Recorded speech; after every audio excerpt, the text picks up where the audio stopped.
Olá, seja muito bem-vinda, seja muito bem-vindo. Você está no ESG Podcast, o canal que democratiza conteúdo e informação sobre o tema. Eu estou aqui ao lado do meu parceiro Luiz Fernando. Bacana, Valverde, mais um episódio do ESG Podcast. E temos hoje duas comemorações, hein? A primeira, o aniversário do meu amigo, José Valverde, recente aqui. Segunda-feira. Foi segunda-feira, nós estamos gravando na quarta-feira aqui, o programa vai ao ar em outra data, mas foi parabéns de novo, meu amigo. Obrigado. Muitas felicidades. E o segundo, a comemoração, né? 2 anos de programa, praticamente. Exato. É um programa que tem com esse objetivo, né, Valverde, de trazer informações que estão ali em grandes empresas, principalmente, com o objetivo até de divulgar mais ainda o conhecimento ESG, seja desses gestores, grandes gestores que têm passado aqui com a gente, grandes nomes, grandes projetos, tem enriquecido muito, inclusive o nosso dia a dia, né, Valverde?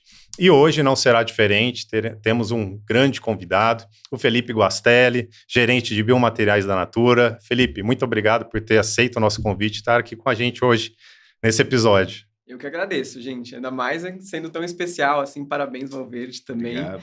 E parabéns pelo podcast de vocês também. Eu comentei um pouquinho em off aqui, que eu estou acompanhando um pouquinho também do trabalho de vocês, muito legal.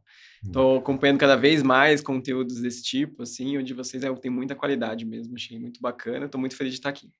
Bacana, obrigado por esse feedback, né? Até porque é um programa que tem um nicho, né, muito específico, o ESG Podcast, é um programa focado mesmo nas pessoas e nos projetos, tanto que a gente tem feito impulsionamentos bem particulares, agora que a gente está começando nesses 2 anos a fazer uma divulgação um pouquinho maior, mas a gente tem um público muito seleto, grande visibilidade do programa e os feedbacks são sempre muito bem-vindos. Legal, bacana. Ô Felipe, hoje nós temos esse jovem talentoso aqui convidado. Felipe estava contando que começou, acho que em 2015, Isso. na Natura. Isso. Você o quê? Você ia para a creche da Natura? Era tão jovem. A gente queria muito saber da sua trajetória, como é que foi o teu processo aí de formação? Conta um pouco da tua história até chegar aqui. Show, isso é legal de comentar um pouquinho também, né? Eu sou engenheiro ambiental de formação, né? Legal. Eu entrei na faculdade em 2010, assim, embora a minha cara de novo, assim, também não sou tão novo assim, sou de 90. E aí eu fiz a faculdade, e aí quando eu entrei na faculdade, um fato curioso é que eu não olhei aí muito a grade da engenharia ambiental antes de entrar no curso. Eu cursei ali em São Carlos, né, na USP de São Carlos. E o curso ainda de engenharia ambiental é um curso muito novo, né, comparado com engenharia civil, mecânica e outras engenharias, né. Ele derivou de um braço da engenharia civil ali e tem um foco muito grande ali, é um São Carlos ali muito forte na parte de efluentes, né, também ali, né, gestão de saneamento, resíduos, exatamente, de saneamento. E não era uma fase que eu me encantava tanto, assim, né, eu acho que eu entrei muito pensando em trabalhar em empresa e tudo mais, até na parte de ACV e coisas desse tipo, assim. E aí, aos pouquinhos, assim, o que eu fui me encontrando a partir de eventos que eu ia, né, dentro da faculdade ali, entendendo as temáticas, né, que nem a gente estava conversando um pouquinho antes de começar o programa. ESG, sustentabilidade, você tem um leque muito grande do que você pode trabalhar, né? Sim. E aí eu fui entendendo melhor ali o que eu poderia atuar, menos talvez em tecnologia de fim de tubo e mais como posso prevenir um impacto ambiental. E aí, aos pouquinhos, eu fui chegando na temática de ecodesign, que era desenvolvimento de produtos mais sustentáveis, né? Aí eu falei, puxa, é bem isso que eu tô querendo trilhar, né? E aí, a partir dessas conversas, eu fui trilhando ali e me direcionando para a iniciação científica em ecodesign, então eu me especializei nisso, meu TCC foi nisso. E aí tinha uma porta de entrada ali com Natura, né? Eu queria fazer um estudo de caso, né? Dentro do que eu estava pesquisando. E a Natura tem uma temática muito forte em ecodesign e já tinha uma parceria ali com o laboratório que eu estava trabalhando. E aí eu fiz o estudo de caso na Natura. E aí no estudo de caso foi um dia que eu fui até a Natura, isso era 2012. E aí ali eu me encontrei ali, né? E foi no segundo momento que eu me encontrei ali, de falar, poxa, eu queria estar naquele lado da mesa também, né?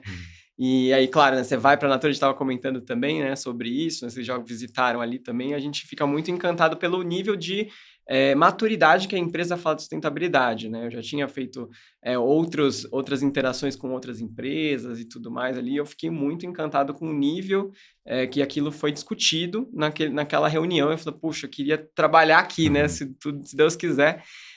Só que na época não tinha nenhum mecanismo ainda, né, para eu entrar como estagiário. Eu tentei, até brinco, né, eu fiz até um texto uma vez no LinkedIn também sobre isso, contando a minha história, que eu tive muitos nãos na Natura, né, até conseguir um sim de fato, né. E eu tentei entrar como estagiário 2 vezes, não consegui, fiz algumas entrevistas, não deu certo.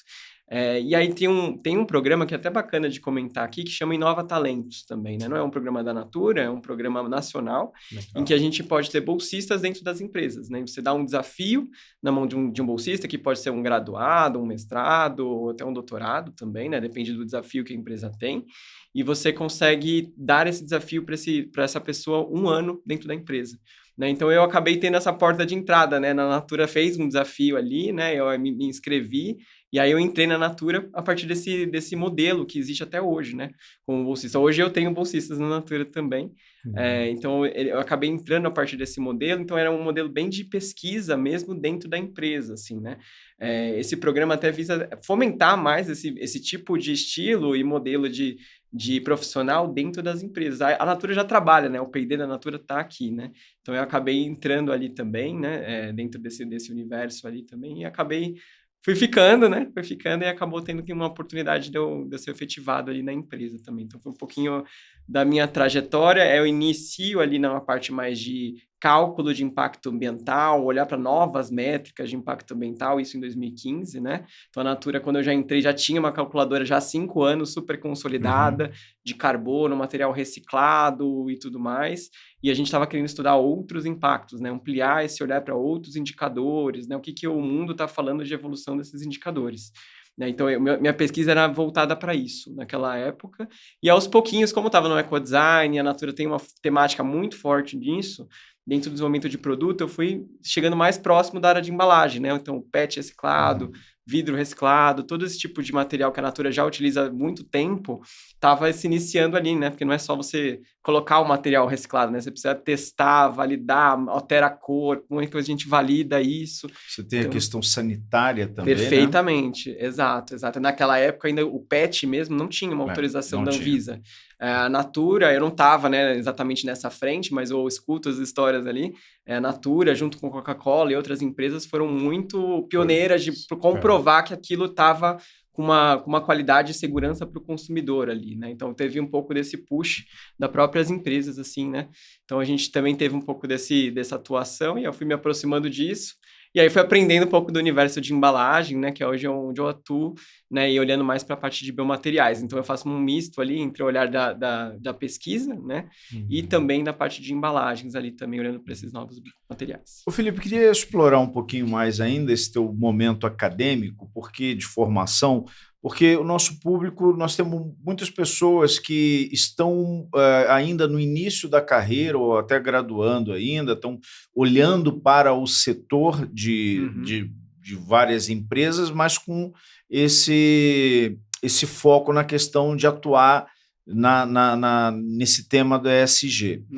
Ao mesmo tempo, nós temos muitos profissionais que já atuam, por exemplo, na área ambiental, na área de sustentabilidade, que também querem conectar o que fazem aos princípios ESG. E muitos profissionais que já estão olhando para transição de carreira, estão também buscando aqui conhecimento e referências aqui no nosso podcast. Conta para nós, porque você falou em 2010, eu não posso deixar de pensar que foi quando entrou em vigor a Política Nacional de Resíduos. E a Política Nacional de Resíduos, ela estabelece a primeira legislação que estabelece a análise de ciclo de vida do produto, ou a CV, como você falou, né, ou a avaliação, né? Isso foi um tema que era uma vaca sagrada, ninguém podia mexer nesse tema, tanto é que na política nós já queríamos fazer uma previsão mais explícita, mais orientativa e tal, não foi possível, mas ela entrou ali no rol dos conceitos. Como é que foi tão jovem ali olhar para esse tema do ecodesign, porque aí na Política Nacional de Resíduos Sólidos ela já começa a ganhar, né, um formato. E como é que foi isso? Como é que foi conectar isso a uma atuação profissional? É um pouquinho do que eu mencionei ali também, né? Acho que a Natura já tem um pouco disso no DNA, né? Então, a vantagem, acho que até comentando um pouco sobre a Natura, né? A Natura é uma empresa brasileira, né? Então, o P&D dela fica aqui, né? Então, às vezes, a gente tem várias empresas que atuam no Brasil, mas o P&D está fora, né? É um grande privilégio estar na Natura, porque o P&D aqui, estando aqui, a gente consegue justamente definir essas rotas dos projetos aqui, né? Tanto da parte de fórmula como de embalagem desde o início, que é bem onde o ecodesign atua, né? Então, 80% do impacto está nos 20% do início do projeto mesmo, né? Depois que aquilo já está definido, você não consegue mexer. Então, eu tive a sorte também de entrar numa cultura que isso já está ali dentro, né? Também da pesquisa, mas, obviamente, tem muito desafio, né? Então, para mim, eu lembro muito dos meus próprios feedbacks que eu recebia, né? Como pesquisador, a gente tem muito o ímpeto de sair buscando soluções sozinhos, né? E acho que um feedback que eu recebia no início falou, Fê, você é ótimo, acho que é muito legal que você traga essas soluções, mas ela tem muito valor, muito mais valor quando você senta com o cara de suprimentos, com o cara de finanças, entende como que funciona o processo, e essa solução pode ser até a mesma que você está propondo, mas ela tem muito mais força quando isso vem em conjunto, né? E a Natura é uma empresa de relações, né? Então isso é mais forte ainda. Então, aprender a fazer isso junto ali, para mim, navegar na própria organização, talvez foi o meu maior desafio ali, né, de entrar, entender, e é legal, o programa lá do Inova Talentos foi muito bacana por isso, né, porque você tem ali um ano ali para você ficar ali aprendendo, então para mim era um grande aprendizado, era esse, de como conseguir fazer isso junto, entender como funcionam os processos e trazer as pessoas para dentro e explicar. E às vezes a gente, como especialista da área de ESG, sustentabilidade, às vezes a gente é muito técnico, né? Como você se faz entender, né? Como você comunica aquilo dentro da linguagem, a bagagem daquela pessoa, né? Então acho que é um pouquinho do que eu tive de desafio no início, né? Eu já ia muito lá no detalhe do detalhe, falou, puxa, talvez é muito para essa pessoa neste momento, como eu consigo falar nessa mesma linguagem dela aqui, né? Acho que, de uma forma geral, foi um pouco dos desafios que eu tive ali. Bacana, ótimo que você já trouxe essa ideia, né? Essa ideia de que um setor de biomateriais, que é hoje onde você atua, ele não pode andar separadamente de todos os outros setores da empresa. Senão, você pode ter uma ideia fantástica, brilhante, que não se aplica efetivamente àquela realidade daquela empresa, daquele produto. E pegando essa deixa, então, fala um pouquinho melhor sobre o que seria o seu setor, o que seriam os biomateriais, para que também todos nosso público entenda um pouquinho melhor no detalhe, né, o que seria para o público em geral, se você quiser trazer uma questão mais técnica também, fazer um mix, né, da parte técnica e da parte um pouco mais, para que nós consigamos, né, todo o público nosso consiga entender. Perfeito. Como eu tinha mencionado também, né, eu tenho esse background aí na parte de embalagens, né, e a gente, obviamente, ia acompanhando os indicadores de Natura e também do mundo, né. E para nossa surpresa, tem alguns indicadores que a gente tem até piorado, não a Natura, né, mas o mundo mesmo, né. Quando a gente fala de circularidade, eu não me lembro agora de cabeça, mas tem um índice de circularidade mundial, né. Quando você olha esse índice, o último que saiu, ele teve uma piora. E aí a gente já, né, de certa forma, reclama ali de falar, poxa, talvez não está no ritmo que as coisas deveriam, né? E alguns desses indicadores, inclusive, estão piorando, né? Tem movimentos anti-ESG, né? Tem tanta coisa no mundo, assim, olhando e fala, cara, como a gente dá um próximo passo, como a gente acelera essa agenda? Então, a Natura já lançou uma visão de regeneração 2050, que a gente já fala de impacto positivo, já fala de outras coisas nesse sentido, de não basta só ser sustentável, a gente precisa regenerar. Além de conseguir sustentar, a gente precisa regenerar o planeta que a gente tem. E aí, quando a gente olha essa visão, a gente pensa, poxa, os materiais que a gente tem uma agenda muito forte no olhar de materiais reciclados e tudo mais, mas pensando mais longo prazo, a 2050, será que a gente ainda continuar baseado em materiais de fonte fóssil é suficiente? E a gente olhando para isso, falou, poxa, talvez não. Talvez a gente precise limpar essa fonte e usar cada vez materiais mais de fontes renováveis aqui, né? Então, aí a gente começou a partir disso a estudar, e foi um pouquinho que a gente estava mencionando antes de começar aqui o podcast também, né? Então, olhando para isso e economia circular, quando a gente fala de economia circular, foi muito ligado à economia circular com reciclagem e esse ciclo, né? Mas a economia circular pressupõe o ciclo biológico e o ciclo técnico, né? Então, a gente atua pouco no ciclo biológico, e econômico, né? Econômico, perfeito. Ele tem essa... Né? É economia. Falando aqui de economia, Exato, de indústria, né? Exato. Então, como a gente pode trazer mais esses materiais também de fonte renovável, e aí quando a gente fala de materiais renováveis e tudo mais, a gente logo linka na cabeça os biodegradáveis, que biodegradam muito rápido, e não necessariamente, né? Então, a gente tem materiais também mais duráveis, a gente tem o PLA, o PHA, outros biomateriais que têm surgido, a gente fez um grande avaliação no mundo todo, né? Então, a China, né, que eu até brinco, né? A China não dá ponto sem nó, ela tem investido muito em biomateriais, né? Então, quando você olha ali, no final, acho que mais de 50% da produção mundial de biomateriais é só a China.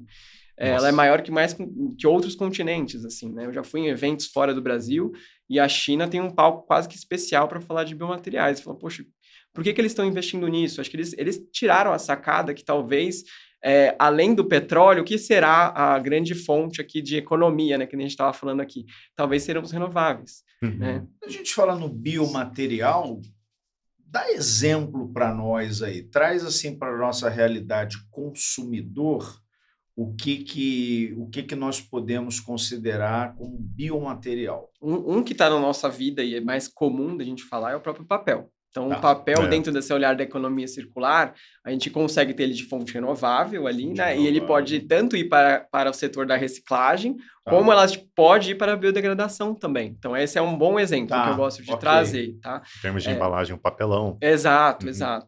Mas aí, pensando em materiais mais duráveis, assim, que podem até substituir o plástico, a gente pode falar, por exemplo, do PHA, que é um exemplo que eu tenho da Natura. Né? Então, a gente fez lá em 2020, mais ou menos, lançamos no final de 2021, o PHA com uma startup dos Estados Unidos, que chama Mango Materials. Essa startup, ela produz o PHA a partir de micro-organismos, então biotecnologia, né? Então, esses micro-organismos consomem metano, que é um gás mais de 20 vezes pior do que o próprio CO2, quando a gente fala de efeito estufa, perfeito. E transforma esse metano nesse PHA, né? Ela sintetiza isso dentro da célula.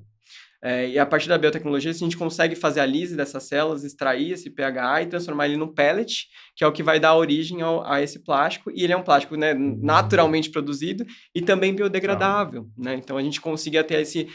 nesse exemplo, eu gosto muito porque, no final, a gente tangibiliza o que a gente fala de impacto positivo. Né? O que está vindo, a fonte renovável dele não é só a cana-de-açúcar ou alguma coisa nesse sentido. É um gás que é um problema para o mundo. Né? Então, é muito bacana. E ele resolve essa questão também da poluição plástica e tudo mais. Então, acho que a lógica, talvez, de produção de materiais vai vir mais a partir deste olhar. É o que a gente acredita, né? Então, é mais ou menos o que a gente tem buscado, né? É o que orienta, por exemplo, o conceito da análise do ciclo de vida do produto, né? Onde você começa a não só olhar só para o ciclo, como se, mas para quando antes até mesmo dele nascer, né? Exatamente. E você acha que é possível compatibilizar o biomaterial, a economia circular, dentro da economia circular, mas garantindo competitividade? Boa pergunta, excelente pergunta. É o nosso desafio, eu acho, né? Então, a gente fez aqui um projeto, é um baita desafio, mas é por isso que a gente está dedicando mesmo uma área para isso dentro da Natura. A gente faz essas discussões, como eu falei, mencionei, né? Com a maturidade dessa discussão merece, né? E a gente olha para isso e fala, alguém precisa dar os primeiros passos, né? Para a gente evoluir, né? E a gente olha e fala, cara, se não é a Natura, quem vai ser essa pessoa para dar os primeiros passos, né? Então, a gente precisa avaliar e avançar nisso. E para avançar, a gente precisa ajudar a fomentar a pesquisa no Brasil também, né? Tudo isso, P&D é fundamental. Exato. A gente teve uma pesquisa agora que saiu recentemente do INPE também, que fez um pouco desse panorama de bioplásticos no Brasil e no mundo, né? Como estamos, né? E acho que talvez uma das conclusões que mais me chama a atenção é que a gente tem depositadas muitas patentes em biomateriais. Mas a gente tem pouco biomaterial no Brasil. A China tem menos patente e tem mais biomaterial, que eu estava falando para vocês. Assim. talvez tem várias coisas que talvez a gente precisa orientar e como a gente pode juntar mais próximo aqui, né, pesquisadores, os meio acadêmico com a indústria, né, talvez para a gente conseguir já fazer alguns testes industriais ali, entender as validações, olhar para a questão de custo que a gente estava falando aqui já desde o início, e talvez como a gente pode ir direcionando, né, a Natura tem um canal que é o Natura Campus, em que a gente consegue fazer isso, com uma espécie de mentoria mesmo, para pesquisadores e tudo mais, a gente se põe à disposição para ir ajudando, e a gente, nos nossos projetos de pesquisa aqui em biomateriais, a gente não produz o biomaterial, né, a gente não tem toda a capability para fazer o biomaterial dentro da Natura, mas a gente vai pensando essas grandes potenciais aqui biomateriais, e vai ajudando justamente nesse tipo de coisa. Então, a gente abre projetos de pesquisa, né, que tem começo, meio e fim ali, mas para validar esse material, ajudar a estudar essa parte de custo, de maquinabilidade, a parte de compatibilidade com as nossas fórmulas também, e a gente vai amadurecendo esse material junto com a Natura, né, e aí a partir do momento que a gente já tem uma maturidade desse material, que foi o caminho que a gente trilhou com a Mango aqui, né? A gente começa a vender isso dentro de casa para nossas marcas e conecta o nosso funil de produto. Interessante que você trouxe a questão de pesquisa, né? Que a gente tem aqui no Brasil, naturalmente, historicamente, uma distância muito grande entre as pesquisas feitas em universidades e aquelas pesquisas feitas pelas empresas ou que têm um viés mais prático do dia a dia, né? Que é um diferencial que, por exemplo, tem Estados Unidos. Pelo que você está trazendo. Então, a gente tem várias patentes, mas que não são tão utilizadas como a China, ao contrário. Tem menos patentes. Seria uma questão de eficiência? Seria uma questão de que lá na China, realmente, eles têm essa proximidade um pouquinho maior do setor privado com a universidade? Como que você tem sentido aqui no Brasil? E se você tiver essa experiência de China também, puder trazer para a gente? É uma coisa que talvez a gente ainda está tentando descobrir, né, a partir desses estudos. Esse estudo me chamou muita atenção, justamente por isso mesmo. Acho que em China eles têm um foco muito grande, acho que também tem um modelo, né, de governo também diferente, então eles conseguem canalizar mais ali os investimentos para algum lado ou para outro aqui também. Aqui acaba ficando mais disperso dentro disso, né? E acho que o exemplo que você colocou também dos Estados Unidos e até a Europa também, né? Que a gente tem já essa conexão mais próxima, né? Entre a indústria e a pesquisa, né? Ali já até tem muito disso. Aqui a gente ainda aqui tem uma distância muito grande de como a gente pode aproximar. É um grande desafio realmente, assim, né? Tanto que esse produto que vocês pesquisaram, pelo que você tem trazido, foi a Natura com essa empresa americana, essa startup, não teve ali um pé na universidade. Não. Essa startup, ela fica lá no Vale do Silício, né? Então, ela deriva de uma parte mais ali da universidade ali dos Estados Unidos, né? E com uma grande maturidade ali, né? E aí, o nosso potencial que a gente acabou explorando ali com eles foi de como fazer esse link também com a indústria, né? Então, eles também não conseguiram fazer exatamente esse link com a indústria, e a gente acabou abrindo portas de convertedores nossos aqui também, né? Para conseguir fazer esse link, e aí, de novo, é a importância de ter uma empresa que está bancando essa agenda, né? A gente conseguiu, a partir do momento que a Natura bate na porta de um convertedor e fala, tem interesse nesse biomaterial, e as coisas começam a evoluir. Opa, a Natura, se isso aqui funcionar, a Natura quer comprar. Então, aí vamos fazer esse projeto andar junto, né? Então, por isso que a gente entende que é importante a gente começar a dar esses passos aqui, não só pela Natura, mas também para conseguir influenciar outras empresas também, né? Vocês têm um papel de liderança e de referência muito significativo. E aí, Felipe, eu queria muito entrar num outro aspecto agora, que é propósito. Você é algo que me chama muita atenção, os seus olhos brilham quando você fala da Natura, quando você fala do que você faz. Conta para nós, porque você atua, acho que colocando em prática, exercendo o seu propósito. Mas, por outro lado, a Natura também é uma empresa, ela é um negócio, ela precisa ter lucro, ela precisa... Como é que você vê a política de ESG da Natura? Eu sei que você tem uma área específica, você responde, mas o teu olhar geral em relação ao conceito, à prática ESG, do ambiental, do governamental, da governança e do social, quais bons exemplos, quais bons cases a Natura tem oferecido que podem ser referência para as empresas e para os profissionais também? Eu gosto muito do exemplo da Alcoúba. assim, nesse sentido, né? Acho que até começando a resposta, assim, para você, assim, no final, a Natura, ela entende o modelo de sustentabilidade, aquele tripé, de fato, ele é indissociável, assim, né? A gente vê aquilo como uma forma conectada, né? Então, a gente até teve o último relatório que saiu, no quanto a Natura existindo, né? Cada R$1 de renda que a gente tem, a gente devolve quase R$5 para a sociedade de volta. Né? A gente tem uma métrica que a gente consegue medir isso, que é o nosso iPNL, né? Nosso PNL integrado, que a gente mede ali o capital natural, o social também, o humano. Então, Vocês a gente fazem consegue... essa medição? Fazemos essa Legal. medição, e a gente tem até uma iniciativa de não ter essa medição não ficar só para a Natura. A gente abriu essa nossa metodologia para fora também, né? Então, a gente consegue, hoje, se você procurar lá em PNL, Natura e tal, tem um site que você pode tentar fazer um cálculo também do seu próprio iPNL também, né? Então, uma forma mais simplificada e tudo mais. E a gente tem promovido isso também com os nossos fornecedores também, né? Então, a gente vem fazendo isso, e o exemplo que mais tangibiliza para a gente eu gosto muito da Alcuba, que é um produto que a Natura tem hoje no mercado. A gente tem o hidratante também da Alcuba, e eles identificaram essa planta, né, em campo ali na Amazônia e tudo mais, e viram que tinha um potencial imenso. E essa árvore, né, no final ali, ela era uma árvore que ela estava sendo desmatada na Amazônia para fazer vassoura. Nossa. Né? E aí o que a gente olhou ali e trabalhou com as comunidades foi de uma educação ambiental. Olha, se você não corta essa árvore, a Natura tem interesse no fruto dela. Então, essa árvore vai te dar renda sustentavelmente por anos aqui, né? A gente comprando esse fruto para você. Quando você corta, que você está desmatando, e no final você vai ter que cortar outra, e um dia ela vai acabar e sua renda acaba.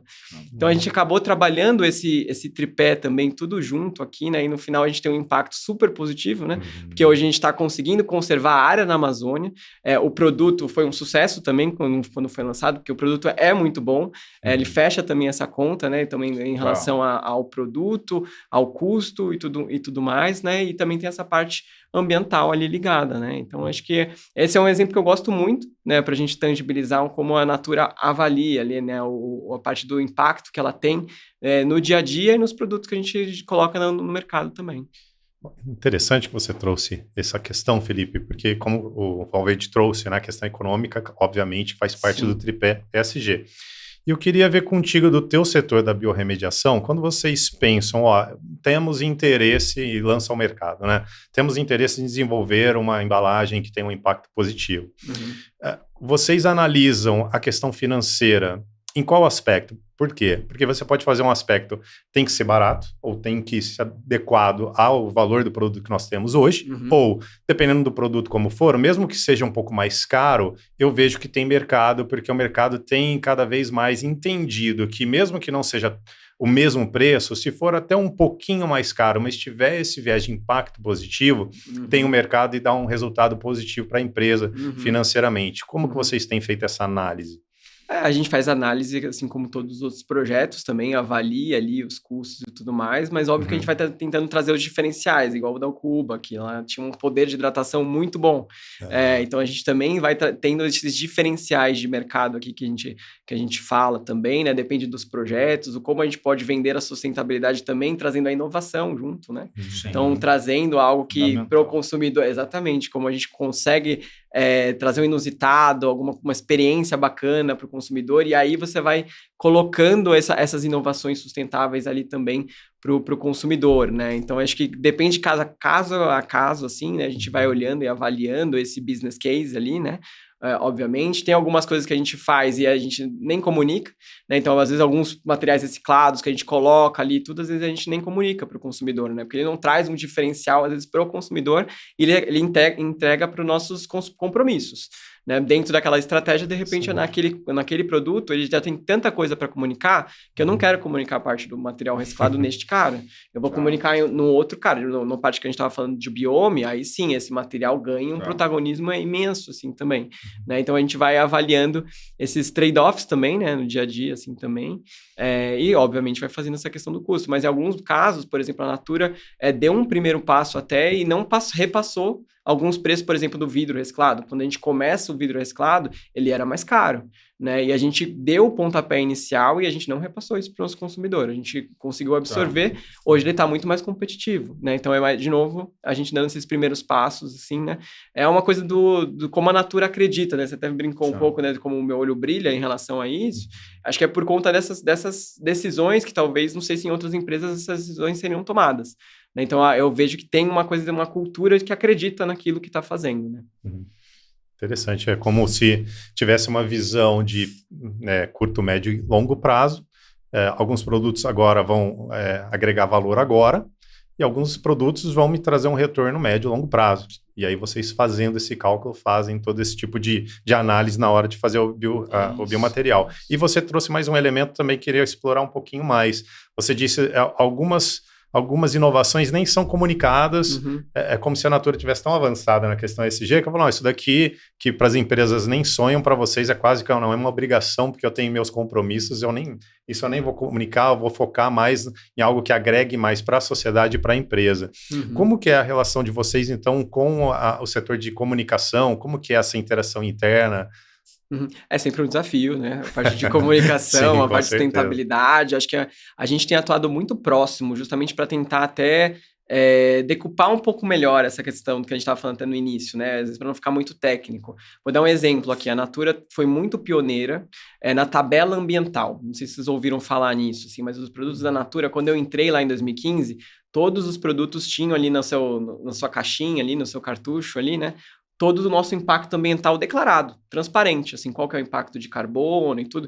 Hoje a gente tem visto algumas empresas fazendo isso.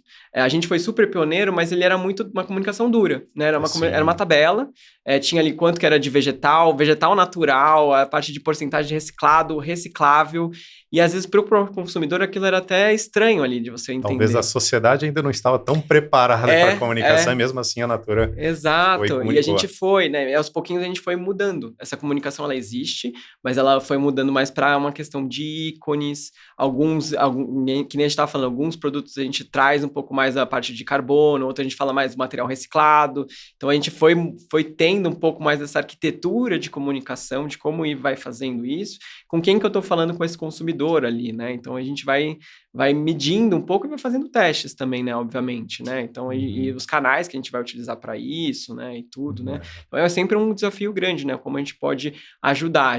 Eu tenho um bom exemplo também que eu participei, foi Caiaque Oceano, né? Que era um projeto que a gente estava fazendo em perfumaria, a gente estava aplicando ali um material novo, material reciclado, que era o PP, né? A gente estava falando do PET aqui, né? No início. O PP, ele tem uma cadeia menor do que o PET hoje, e também a Natura deu os primeiros passos de começar a colocar isso no seu portfólio ali também, mas ela também tem todos os seus cuidados. Então, a gente colocou em peças que não tem contato ainda com o produto e tudo mais, e a gente conseguiu fazer esse tipo de trabalho, de comunicação também, e era todo um PP vindo de cooperativas do litoral. Então, a gente falava de um plástico evitado de ir para o oceano. Mas esse plástico evitado de ir para o oceano é super difícil de você comunicar para o consumidor, né? Como a gente faz isso? E a gente teve um trabalho muito legal com o time de marketing para explicar um pouco desse conceito para eles, e como a gente ia descendo isso no produto ali e tudo mais, explicando desse impacto, o que a gente deixava de gerar ali e tudo, e falando bastante com consultoras também, com agências de design. Então, isso tudo gera um efeito muito, cascata muito bom, assim, bem bacana. Isso impacta na competitividade? Isso torna a Natura mais procurada, mais prestigiada pelo consumidor? Tem os dois aspectos, assim, né? Acho que a gente gostaria que fosse até mais, né, em relação a isso, obviamente. Acho que o nosso consumidor... Tem algumas pesquisas que saíram também, em geral, assim, que acho que o consumidor, ele avalia a sustentabilidade, valoriza aquilo, mas não necessariamente ele quer pagar mais pelo aquilo, né? Ele quer que a empresa, que é um pouco do que a gente estava falando, né? Às vezes a gente nem comunica que a gente tem um material reciclado, que a gente já entende que é meio que a nossa obrigação dentro disso, né? Mas tem, acho que, os dois olhares, assim, né? Tem um olhar um pouco de que a gente estava falando no início. A Natura é referência no tema por tudo que ela constrói, né? Então, tudo que ela fala, ela faz também, né? Então, isso vira realmente um asset também da empresa muito forte ali. A gente coloca a gente em um lugar de protagonismo, né? Na COP, a Natura, lá, nosso CEO, estava puxando discussão na COP, né? Então, não era qualquer empresa que estava ali, né? Tem histórias incríveis, assim, da Natura também, pela atuação da Amazônia. Tem momentos que eu já ouvi, né? Então, a gente brinca com algumas lendas da Natura, né? Tem algumas reuniões até de comunidades indígenas que só a Natura tá como pessoas brancas ali, só tem uma pessoa da Natura que eles permitem, né? Então, é uma reputação que ela é construída, né, a partir dessas ações concretas mesmo, né? Então, tem isso tudo, que acho que é uma coisa construída da Natura, né? E acho que é muito difícil, né, de tirar isso, né, dela. Então, fica isso atrelado à marca, de toda forma, né? Que isso também volta, que eu até brinco com o pessoal, como responsabilidade, né? É uma responsabilidade imensa estar aqui representando esse grupo, né? Aqui também, né? Eu até brinco com amigos, assim, também, né? Eu gosto muito de futebol, né? Eu falo que é como se estivesse com o Real Madrid e Barcelona, né? Você está aqui representando um time que é imenso, gigante aqui também, né? E aí, como, né, você corresponde, né? Às vezes a gente faz uma ação e a gente é cobrado por fazer mais, né? E às vezes, poxa, mas o outro aqui nem fez nada, a gente fez e está sendo cobrado, né? Mas é por conta dessa reputação mesmo. Tem a parte boa, então a gente tem que tá dentro disso aqui também, né? Mas é claro que tem essa questão da competitividade passa muito pela comunicação, né? A gente tem entendido que talvez é um pouco disso, como você pode mesclar a sustentabilidade, mas trazer um pouco desse olhar de inovação, assim, meio que efeito iPhone, assim, sabe? Alguma coisa que você pode trazer algo muito novo, que é muito valorizado pelo consumidor, e ele tem ali a sustentabilidade atrelada a ele quase ou nem percebe, ou aos pouquinhos ele vai ver depois que aquilo estava ali e vai valorizar. Acho que a gente está trabalhando um pouco dentro desse caminho também. Legal que, assim, é como se a Natura estivesse muito mais madura do que o mercado brasileiro para a ESG, inclusive para os produtos da Natura. E mesmo assim, tem funcionado, tem trazido o impacto positivo. Não é só o meio ambiente, mas como tem os produtos da Natura, as ações da Natura, como se educassem o consumidor brasileiro, inclusive. E como que é a Natura lá fora, então? Porque, de repente, o mercado europeu talvez seja até um pouco mais maduro que o nosso. A Natura tem uma atuação fora do Brasil também, e como que ela é vista lá fora? O mercado lá fora tá preparado, tem um conhecimento da Natura? Se puder trazer também isso. A gente teve um movimento, assim, da Natura também, né? A Natura virou um grupo, né? Hoje a gente fala Natura, mas a Natura e a Avon, né? A gente já teve um momento que a gente estava com mais marcas, né? Com a The Body Shop, com a Aesop também. Hoje a gente está mais focado em América Latina, a gente também tem atuação aí em Europa também, e Estados Unidos e tudo mais, mas a gente está mais focado em América Latina. Mas em Europa, acho que é a mesma coisa. Acho que a gente tem essa valorização também da marca ali também. Acho que aqui o nome Natura, ele é mais visto, a gente é mais conhecido, né? A gente já tem isso mais dentro do nosso repertório, até cultural mesmo, né? Para lá, a gente é mais uma marca e a gente precisa se vender. Então, tem toda a parte dos desafios comerciais também disso. Mas a gente já ouviu muitas vezes, às vezes, empresas e pessoas de fora também, quando conhecem a marca, falam, nossa, vocês estão, né, com uma coisa que é ouro, assim, né? Que acho que o mundo está buscando isso, e vocês são isso por natureza, assim, por DNA da empresa, né? Então, é muito valorizado mesmo, e os produtos também são super bons, né? Então, assim, a gente também tem um pouco desse olhar também, né, de sustentabilidade, e tem que entregar tudo, né? O sensorial da fórmula, tem que ser, a pessoa está comprando, no final, um hidratante, um perfume, né? Então, isso tudo tem que estar sendo entregue, né? Que a gente estava falando, é economia, né? No final, ela é uma marca também ali, né? Então, as pessoas querem os produtos dela e tudo que ela representa, obviamente, né? Então, é um casamento aí de coisas, né? Não, bacana. Realmente, você não pode perder a qualidade em prol da sustentabilidade. O ideal seria realmente conseguir fazer esse equilíbrio de ambos andando em conjunto, né? E aproveitando, então, também a questão de biomateriais, pelo que você tem trazido, obviamente, é muito relacionada à inovação. E hoje a gente tem uma ferramenta de inovação tecnológica muito grande que tem trazido uma revolução que comparam, né, as pessoas entendidas têm comparado com quando a gente recebeu a própria internet. Quando a internet foi desenvolvida, que é a inteligência artificial. Vocês têm utilizado a inteligência artificial? Como que vocês têm visto a inteligência artificial, principalmente no teu setor de biomateriais? A gente sim, estamos mapeando, estamos usando também, né? A gente usa muito o Gemini dentro de casa. Ainda é uma ferramenta que a gente tem estudado aos pouquinhos, né? Usado com parcimônia. A gente faz muito teste, né? Então, algumas coisas a gente fala, nossa, incrível, né? Para algumas coisas, outras a gente já fala, poxa, que deu uma inventada, né? Acho que acho que está todo mundo nesse mesmo nível aqui, né? Usando a inteligência artificial, né? Vendo até onde ela pode ir, onde ainda ela não vai, onde ela já está evoluindo. A gente já viu que evoluiu muito desde que a gente começou a usar, né? Mas é impressionante mesmo, assim, algumas coisas a gente tem ganhado muito velocidade, né, em algumas análises que a gente faz, né, algumas coisas do dia a dia, a gente consegue otimizar muito do nosso trabalho utilizando a IA, mas obviamente que ela não substitui ainda nosso olhar crítico ali sobre isso, né, então a gente ainda tem muito utilizado ela como uma ferramenta, como você bem colocou mesmo, para nos ajudar no dia a dia ali, mas ela não vai criar o biomaterial sozinho ali, ainda nem nada disso, mas ela ajuda a acelerar muita análise que a gente faz, né? Dentro disso, gestão de projetos, acho que a gente vai utilizando isso também no dia a dia e vai aprendendo como utilizar, né? E tudo mais. Algumas coisas funcionam, outras não, nem tanto, né? Então a gente vai aprendendo um pouco de como utilizar isso. Para análise de dado, né? No final, ela é muito mais rápida do que nós, né? Seres humanos, né? Como utilizar, e ela é uma ferramenta, né? Que é até intuitiva, né? De usar, né? É uma ferramenta que quase ela se auto-explica de como utilizar. Então, a gente tem promovido cada vez mais, né? Então, até quanto mais vem chegando a geração nova, né? A gente tem ouvido bastante, né? Como eles estão fazendo essas buscas, né? E tudo mais, né? E a gente vem mesclando, né? Muito a Natura trabalha muito com essa diversidade também, né? De idades, de tudo. E a gente vem trabalhando e entendendo como a gente pode fazer melhor, né? Dentro dessas novas tecnologias que estão vindo aí. O Felipe falando de geração nova que está vindo, eu me senti velho agora. Realmente que se ele está vendo geração nova, imagina a gente aqui, né? Mas a nossa vantagem é de poder também ter mais experiência, ter vivenciado eu mais me engano coisas, assim também, né? Mas eu queria até explorar um pouco mais sobre esse aspecto de diversidade das pessoas, né? Eu queria um pouco que você trouxesse o ESG da Natura, aplicado pela Natura, e as pessoas, né? Porque, na realidade, o que eu tenho olhado com muito entusiasmo para a inteligência artificial, é algo que eu, com 55 anos, me reconheço e incorporo já no meu dia a dia, então me sinto jovem nesse sentido, atualizado, e cada vez mais eu estou com menos medo da inteligência artificial e mais entendendo do potencial que ela tem, né? Para dizer desse aspecto específico. Porque as pessoas é que, no final, é que vão ser o diferencial. Então, eu imagino que a Natura deve ter as suas pessoas como um grande ativo.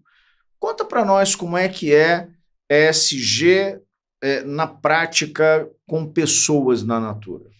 Eu vou, de novo, né, vou chover um pouco de uma brilho no olhada, olho. que é exato, porque a Natura, a história da Natura, ela é pessoas, né, ela é relações, né, a gente trabalha com a venda direta, né, até nem comentei, eu ia comentar no início, mas a Natura, ela surgiu lá nos anos 50 ali, mais ou menos, a gente está com 56 anos, mais ou menos, de empresa, com o seu Luiz, né? O seu Luiz, ele entregava um poema ali, né? Com uma rosa branca para as pessoas na frente da lojinha ali, né? Nos anos 70, isso, né? Mais ou menos. E entregava com um poema falando, você é importante para nós, assim, né? Tipo, começa disso, Legal. de receber as pessoas na loja, entender qual era o problema dela, não era só vender um produto. Quero conhecer você, né? Eu quero entender melhor o que você tem, o que você precisa. Para isso, talvez eu tenha isso. Né? E essa é meio que a origem da Natura, né? Então, para nós, ali, a gente tem isso muito incorporado dentro da cultura da empresa, né? Então, é o que nem eu estava falando no início, né? Para mim, foi um grande desafio, para mim, que sentava dentro de um escritório ali do laboratório, e tinha um desafio e eu ficava sozinho aqui loucubrando soluções, né? A Natura não trabalha dessa forma, a gente abre sempre a roda, trabalha com muita gente, vai conversando sobre isso, né? Então a Natura trabalha com isso, trabalha com diversas pessoas, né? Pessoas de diferentes culturas, né? De diferentes backgrounds, né? De diferentes idades e tudo mais, e isso é super bem visto dentro da empresa, né? Dentro até dos nossos pilares, né? Esse como, né? A gente sempre fala disso, né? Tem o que a gente entrega, mas mais até importante do que a gente entrega é o como a gente entrega, né? Então, acho que toda essa questão de fazer junto e tudo mais é sempre muito bem vista dentro da empresa, né? E a gente sempre, até com a relação com nossos fornecedores, né? Eles percebem que é diferente, né? A gente, claro, que a gente falou, né? Negócio e tudo mais, a gente negocia, mas negocia também no modelo da Natura, né? Também, né? A gente tem todo esse olhar também em relação às comunidades também, que é um elo super delicado de você olhar também, né? Então, essas comunidades ribeirinhas, comunidades da Amazônia, que eu já tive a oportunidade de visitar também é muito bacana, né? E aí você faz a reunião em roda, né, com as pessoas ali também. Eu fui em algumas casas também ali, aí senta no chão, tira os sapatos e discute, e não entenda que por isso a reunião não é objetiva, tá? Porque aquela reunião foi muito mais objetiva que muita reunião que eu já tive na minha vida, né? Então é esse tipo de coisa que é diferente, né? E aí você vai na casa do fulano e as relações são, tipo, as pessoas sabem o nome do irmão, da avó e tudo mais, e aí isso vira uma coisa muito, muito bacana mesmo, muito humana mesmo. Interessante, né? Porque é um crescimento, a empresa proporciona um crescimento profissional e humano para as pessoas ali, para os seus funcionários, colaboradores, terceiros, né? Enxerga as pessoas por trás dos produtos, dos projetos, dos terceiros, né? Isso é muito legal. E, bom, você já trouxe um pouco sobre isso, mas a sociedade teve alguns reveses na questão de sustentabilidade no mundo e no Brasil, né? Agora, recentemente, a própria CVM deu para trás uma exigência que estaria relacionada à questão do ESG e foi um baque para todo mundo que atua nessa área, que acredita sempre num progresso e numa evolução, num passo à frente do ESG. Sua área de biorremediação, a Natura tem uma área de sustentabilidade que, né, permeia toda a empresa como um todo, mas do teu conhecimento ali de dentro, você tem visto isso impactar os projetos da Natura ou a Natura continua firme nas suas metas de sustentabilidade? Super firme, né? A gente até em relação a essa da CVM que você comentou, né?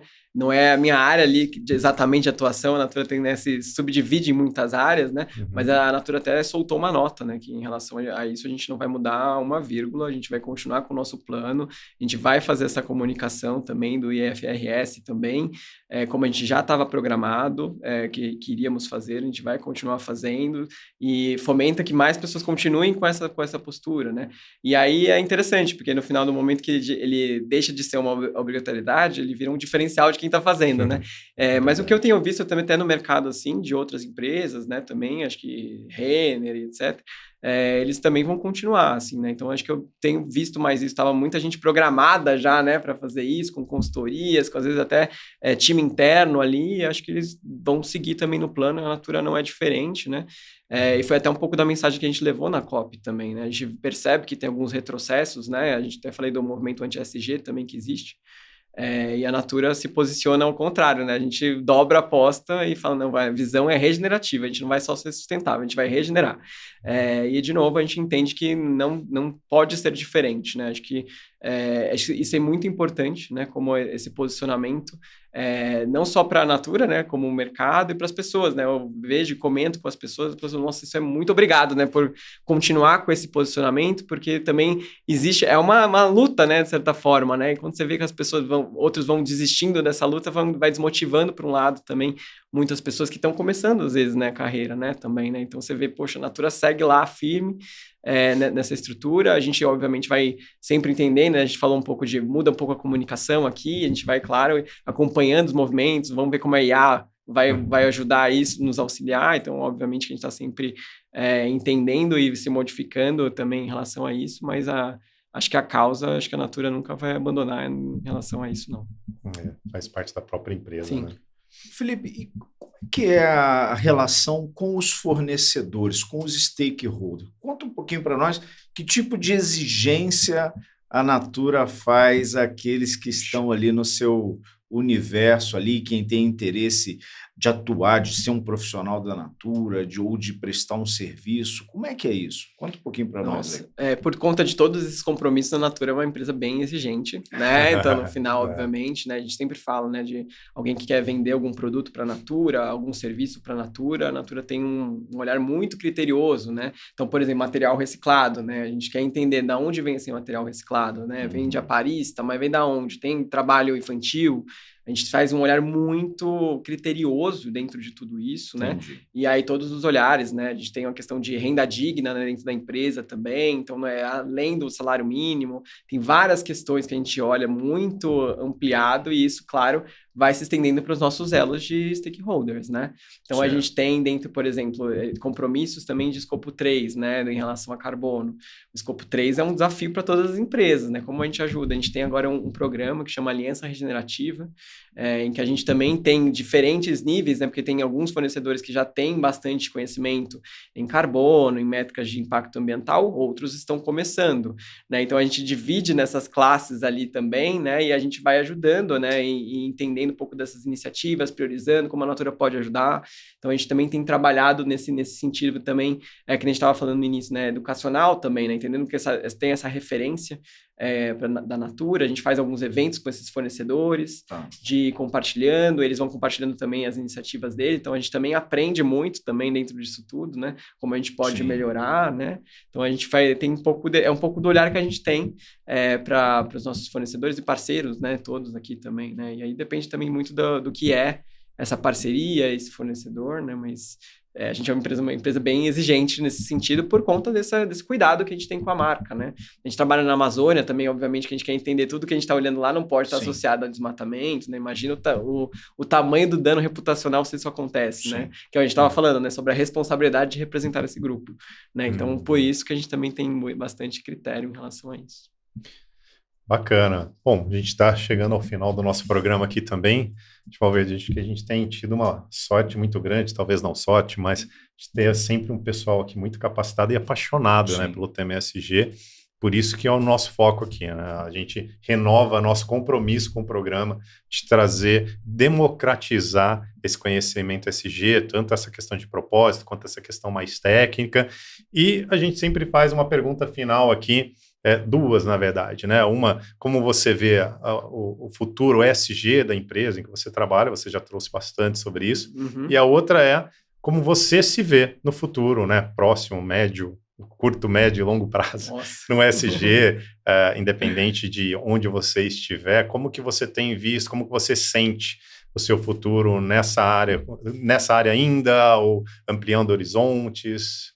Nessa área ainda, com certeza, né? Eu sou engenheiro ambiental de formação, né? E aí, acho que eu entrei também nesse curso porque eu queria que o meu trabalho fizesse a diferença nessa agenda, né? E acho que nisso eu estou muito realizado, né? Estou fazendo isso aqui dentro da Natura também, ajudando nisso tudo. Acho que temos vários desafios, né? Então, a gente mencionou vários aqui deles, né? Tem várias coisas que a gente até menciona bastante quando a gente vai em palestra e tudo mais, que embora a Natura tenha toda essa reputação, muita coisa a gente não tem resposta, né? A gente tem muita humildade de falar, poxa, o caminho é esse. O como, a gente vai ter que descobrir, né? Então, acho que para descobrir, nós somos as melhores pessoas, né? Nós e as novas gerações que estão chegando aí também, para a gente conseguir avançar, e eu quero cada vez mais estar nessa agenda e ajudar nisso tudo. Tem vários desafios econômicos, como dar escala para tudo isso. Acho que tem muita coisa interessante aí, e acho que é isso que me motiva todos os dias a estar fazendo o que eu estou fazendo. Então, acho que eu estarei nessa trilha, e a Natura também, né? Então, acho que a gente se mistura aí nessa trilha aí também. Então, sou bem realizado dentro disso tudo e ajudando mais pessoas também, né? Dentro desse começo de carreira, até se falando no início. Sim. Então, acho que a importância desse podcast também é esse, né? Porque eu sei que tem muita gente também que está buscando também vagas, buscando uma transição de carreira, não sabe muito como fazer também. Eu acho que eu também faço algumas conversas também com algumas pessoas que estão nesse momento de carreira também, né? E eu me sinto super empático, porque eu também tive nesse momento também, né? Então, você quer, às vezes, trabalhar naquilo, às vezes está, puxa, como se ramifica tanto, né? É tão difícil, né? Dentro do SG. Como você entra nisso, né? Então, acho que são as coisas que mais me motivam. Então, ajudar essas pessoas também a entrarem também, abrir a roda para essas pessoas também entrarem nisso aqui e continuar trabalhando, né, nessa agenda. Bacana, eu acho que uma das questões de você também estar participando de podcast como o nosso é isso, né? Trazer, não guardar só para você todo esse conhecimento, esse propósito, essa luta que você teve, essa sua jornada, que de repente pode espelhar muitas pessoas, né? E é isso, meu amigo. Então, ótimo, realmente, obrigado de novo, Felipe, por estar aqui com a gente, pelo convite. A gente viu que também as pessoas que vêm aqui têm sempre muito conteúdo, a gente não consegue extrair todo o conteúdo. E, novamente, né, eu até ia falar isso no começo, ali no meio do caminho, a gente acaba tendo tantas pessoas aqui de tantas áreas. Eu acho que é a segunda que tem a formação na questão ambiental específica que vem aqui conversar com a gente, que é o pessoal de marketing, o pessoal de comunicação, o pessoal de RH, e é uma prova de que o ESG abraça todo mundo. Tendo propósito, tendo determinação, tendo esforço, capacidade, né? Eu acho que o ESG abraça todo mundo. E também, antigamente, a gente também já falou isso em outro programa, se as pessoas, quando tinham interesse em trabalhar com a parte social e ambiental, tinham que procurar ONGs. Hoje não, né? Há muito tempo já que não. Consegue crescer profissional e se realizar pessoalmente, como você trouxe, dentro das empresas. Por que não? Então, Felipe, muito obrigado de novo. Eu agradeço. As portas estão abertas. Obrigado, Felipe. Parabéns. Parabéns. Trajetória inspiradora e por trazer tanta informação, tanto conhecimento para nós, de uma empresa que é um orgulho para o Brasil, né? Então, para nós, muito importante. Obrigado, gente. Obrigado mesmo. E fica aqui as portas abertas, sempre que vocês tiverem algum projeto novo, algo que vocês queiram comunicar, o SG Podcast, né, tá aqui para vocês também. E convidar todos vocês, se vocês gostaram desse episódio, se inscrevam nos nossos canais. Nós estamos no YouTube, no Spotify, no Instagram, que a gente tem vários cortes, inclusive é onde a gente tem tido mais visualizações, e também divulguem esses programas para que eventualmente outras pessoas também tenham acesso a esse material tão rico. E acessem os outros episódios que a gente tem muitas pessoas boas como o Felipe aqui, com muito conteúdo, muitos projetos, que vocês vão aproveitar bastante. Não é isso, meu amigo? É isso. Então tá certo. Então até a próxima.